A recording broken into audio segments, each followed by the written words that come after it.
Students, आज हम अपने मैट्रिसेस चैप्टर की जो एक्सरसाइज हमने स्टार्ट की है 3.1 उसके लास्ट क्वेश्चंस को डिस्कस करने जा रहे हैं।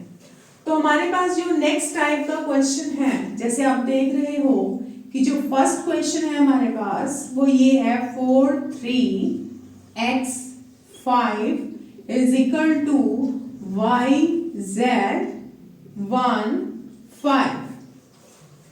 आपने क्या नोटिस करना है कि अगर आपके पास दो मैट्रिक्स हैं और उन दोनों का ऑर्डर सेम है, जैसे आप देख रहे हैं इसमें 2 रोज हैं और 2 कॉलम्स हैं, ठीक है, और यहाँ पर भी 2 रोज हैं और 2 कॉलम्स हैं, मींस ऑर्डर सेम है, देन मैट्रिक्स आर इक्वल। तो आप क्या रीजन लिखेंगे? If the two matrix are of same order then the corresponding elements are also same.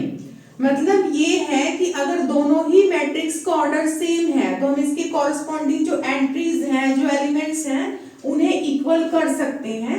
तो अब आपने क्या आंसर देना है? देखिए, जो y है आपका वो किसके बराबर आ जाता है? 4 के, क्योंकि यहां से 4 इज इक्वल टू y और यहां से nextly 3 is equal to z और यहां से x इज इक्वल टू 1 और 5 इज इक्वल टू 5 ऑब्वियसली।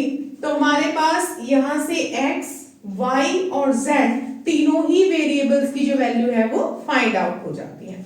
अब चलते हैं हम अपने दूसरे क्वेश्चन की तरफ। जो दूसरा क्वेश्चन है उसमें आपको a b c d, जैसे आप क्वेश्चन को देख रहे हो, a b c d constants की वैल्यू फाइंड आउट करनी है।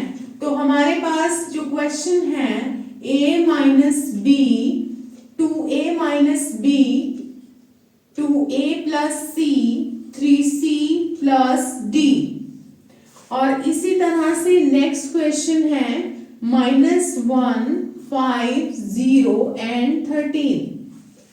स्टूडेंट्स, इस टाइप के 2-3 क्वेश्चन और आपको इस एक्सरसाइज में दिए गए हैं जिन्हें आपने सॉल्व करना है। अगर आपको कोई भी उसमें प्रॉब्लम है तो आप मुझे कमेंट में लिख सकते हो।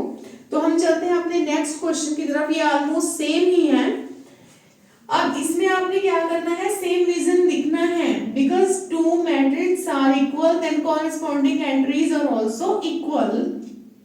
तो आपने यहां से कंपेयर करना है a minus b is equal to -1 2a minus b is equal to 0। इसी तरह से आपने सेकेंड इक्वेशन लिखनी है 2a plus c is equal to 5 and 3c plus d is equal to 13। तो यहां से आप देख रहे हो आपके पास 4 इक्वेशंस हो गई।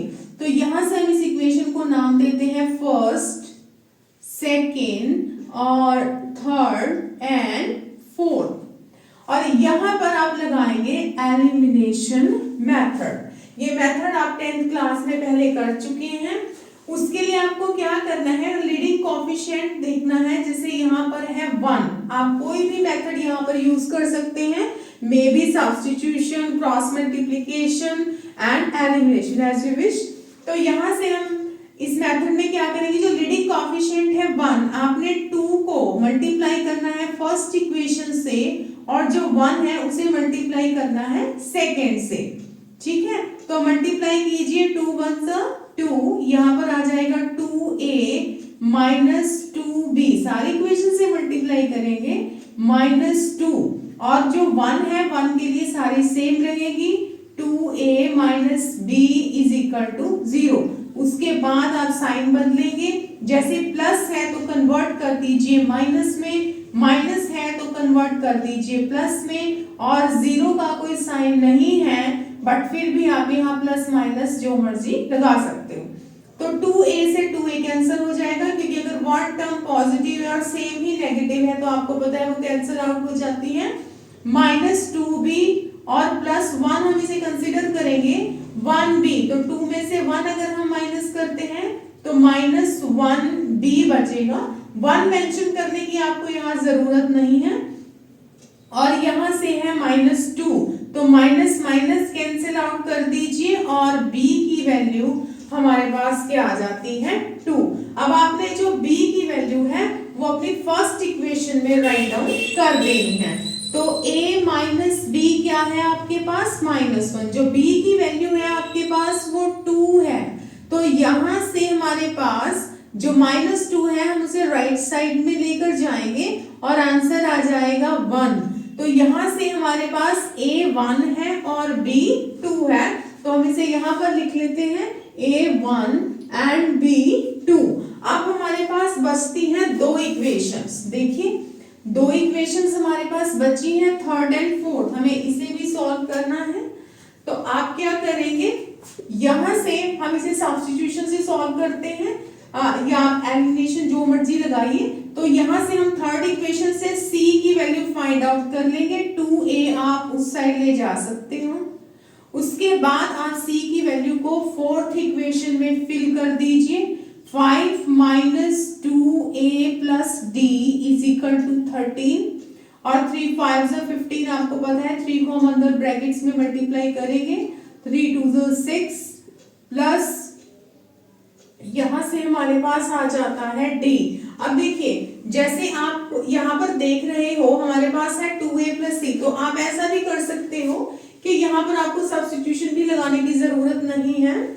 तो यहां से आप a की वैल्यू यहाँ पर फिल कर दीजिए, जैसे कि 2 मल्टीप्लाई 1, a की वैल्यू कितनी है हमारे पास 1, बिकॉज अगर ये भी c और d में होती, ये भी c और d में होती, तब आपको दोनों को सॉल्व करना पड़ता सब्स्टिट्यूशन से या एलिमिनेशन से। अगर यहाँ पर a है तो a की वैल्यू हमारे पास ऑलरेडी है, तो वो फिल कर दीजिए, 2 multiply 1 plus c is equal to 5, तो c की वैल्यू इजिली आपके पास आ जाती है 5 माइनस 2 3। अब जो c की वैल्यू है आप फोर्थ इक्वेशन में आप यहाँ पर लिख सकते हो फ्रॉम फोर्थ इक्वेशन, तो c की वैल्यू आप यहाँ पर फिल कर दीजिए, जैसे 3 आपने फिल कर दिया है plus d is equal to 13, तो d की वैल्यू आपके पास क्या आएगी, 3 3 9।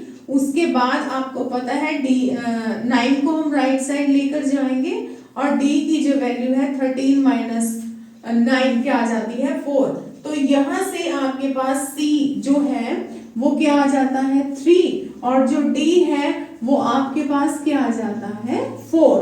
अब आप चेक कर सकते हो कि क्या ये वैल्यू सही है या नहीं, मतलब इन क्वेश्चंस की हम वेरिफिकेशन कर सकते हैं। सबसे इंटरेस्टिंग बात ये है, अब देखिए कैसे, अब आपने क्या करना है, जैसे आपके पास फर्स्ट इक्वेशन थी a minus b is equal to -1, और एक इक्वेशन आप ये ले लीजिए जिसमें c और d दोनों हैं, ठीक है। अब आपने क्या करना है, a और b की वैल्यूज में फिल कर देनी है, a क्या है 1, b क्या है 2। अब आपके पास सॉल्व करके आंसर आ गया -1, मतलब आप देख रहे हो कि इसकी जो लेफ्ट हैंड साइड है और राइट हैंड साइड है वो इक्वल है, और यहां से भी अगर हम c और d की वैल्यू फिल करते हैं, c की 3 है, d की 4 है, तो यहां से भी आपके पास 13 is equal to 13, left side और राइट साइड इक्वल है। तो ये वेरिफिकेशन आप हर क्वेश्चन में कर सकते हो, देख सकते हो कि आपका आंसर सही है या गलत। अब हम चलते हैं अपने लास्ट क्वेश्चन की तरफ। The number of all possible matrices of order 3 by 3 with entry 0 or 1। तो स्टूडेंट्स इसका एक फॉर्मूला है 2 to the power m cross n, but यहाँ पर ऑर्डर सेम है, तो आप इसे 2 to the power m cross n या m क्रॉस n भी लिख सकते हो। यहाँ पर आपने दोनों ही जो ऑर्डर आपको दिया हुआ है 3 मल्टीप्लाई 3, उसे इस तरह से मल्टीप्लाई करके आपके पास आ जाता है 2 to the power 9, और 2 को 9 टाइम्स मल्टीप्लाई कीजिए, आपके पास आंसर आएगा 5 and 2। तो 2 to the power m cross n basically इसका फॉर्मूला है। अगर स्क्वायर मैट्रिक्स है तो यहाँ पर n क्रॉस n और m क्रॉस n मतलब सेम टर्म भी मल्टीप्लाई हो जाएगी। तो इस तरह से हमारी ये फर्स्ट एक्सरसाइज जो है वो कंप्लीट होती है, और अगर आपको किसी भी तरह का कोई डाउट है तो आप कमेंट बॉक्स में लिखकर मुझे भेज सकते हैं। Thank you so much.